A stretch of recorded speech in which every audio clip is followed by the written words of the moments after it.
Dringweenzi Shilakut, Showri, Crystal Gail Fraser, Vilji.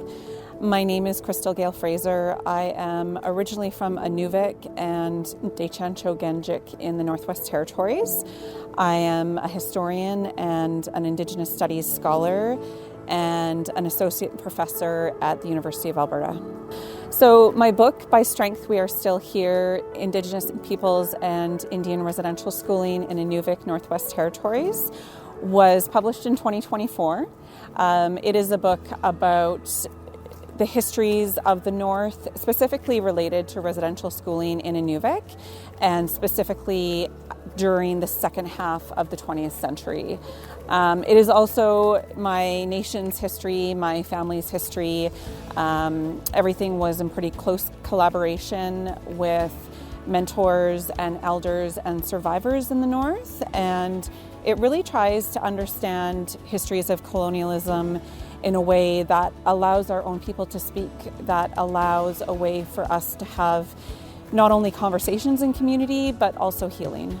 So from the beginning, it was really important for me that I include family members, knowledge keepers, elders, and of course the most important people in this kind of history, those who experienced residential schools themselves. So from the early moments of project conceptualization, I had elders who I worked with, and then throughout the process, as a historian in training, it became pretty clear that historians go to archives. However, I was very committed to community, to the revival of our storytelling practices, and to working with folks who can share so much more about these histories than I could ever find at the archive. So interviews were an important part, and then also community follow-up, reporting back, making sure the kind of history that we want the world to know is correct and helpful. A part of the draw to this research was really asking questions about just what happened to our people. Growing up in the far north, you see a lot of things and you're unsure of how we even got here. So even as a kid, I was asking, why is my school named after a white explorer, Alexander Mackenzie? And so starting with pretty basic questions, I was able to, do a PhD that answered some questions from my childhood. Additionally, I wanted to know, why is it that some of our people are still suffering? Where did that come from? Could that have been helped? And most importantly, how, as somebody who's an intergenerational survivor, who is also a parent, how is it that we can look at our family and start to rebuild our nations and engage in cultural revitalization in a way that is joyful and healthy, but also in a way that is informed by our histories?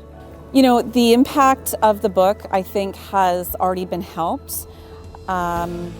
On the one hand, it gives us a history of residential schooling in the North, and we know that Northern Canada has been ignored by historians, that we don't know a lot about it in the context of Canadian history.